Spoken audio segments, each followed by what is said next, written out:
हम लोग G7 countries को ट्रिक से देखेंगे। सबसे पहले ये देखते हैं कि अभी 50वां 58th G7 सबमिट हुआ था, ये कहाँ पे हुआ था? अपूलिया,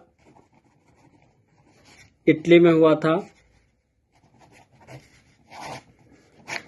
अब वहां पे हम लोगों ने देखा था, सबको याद है, हेलो मेलोडी जो कि जॉर्जिया मेलोनी ने बोला था मोदी जी के साथ।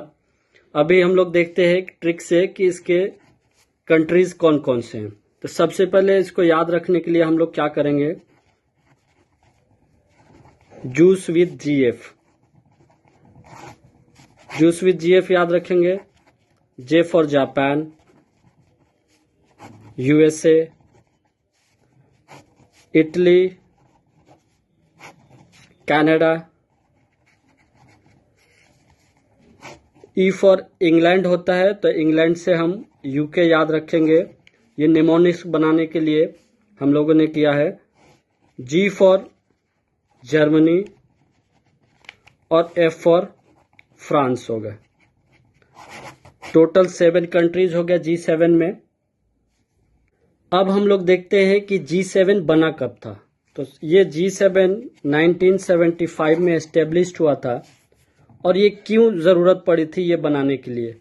तो उस वक्त था need for economic and financial cooperation के लिए ये बना था। उसके बाद से हम लोग देखते हैं कि 1998 में रसिया की एंट्री होती है G7 कंट्रीज में, और उसके बाद ये G8 बन जाता है। कब G8 बनता है? 1998 में रसिया के एंट्री के बाद ये G8 कंट्रीज बन जाता है। इसके बाद फिर 2014 में 2014 में ये एनेक्सेशन ऑफ क्रीमिया होता है। एनेक्सेशन ऑफ क्रीमिया के बाद रसिया यहाँ से बाहर हो जाता है, रसिया को बाहर कर दिया जाता है और फिर से G7 कंट्रीज हो जाते हैं। 2014 के बाद फिर से ये 2014 के बाद फिर से G7 ही रह जाता है ये। अभी हम लोग देखते हैं कि इसकी प्रेसिडेंसी जो है रोटेट होते रहता है और ये इसका एजेंडा एनुअली चेंज होता है। जैसे G7 का जो भी एजेंडा होता है ये एनुअली चेंज किया जाता है। जिस कंट्री में होगा उस हिसाब से वहाँ का एजेंडा चेंज होता है। हम लोग देखते हैं कि इंडिया G7 कंट्रीज का मेंबर नहीं है। ये ध्यान रखना है कि G7 कंट्रीज का इंडिया मेंबर नहीं है, ठीक है।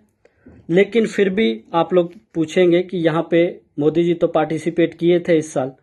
तो हम लोग जानते हैं कि इंडिया अभी तक टोटल, ये इरेलेवेंट है लेकिन फिर बता देता हूँ, टोटल 11th टाइम्स पार्टिसिपेट किया है इंडिया G7 में, जिसमें से 5th 5 बार टोटल मोदी जी ने पार्टिसिपेट किया है।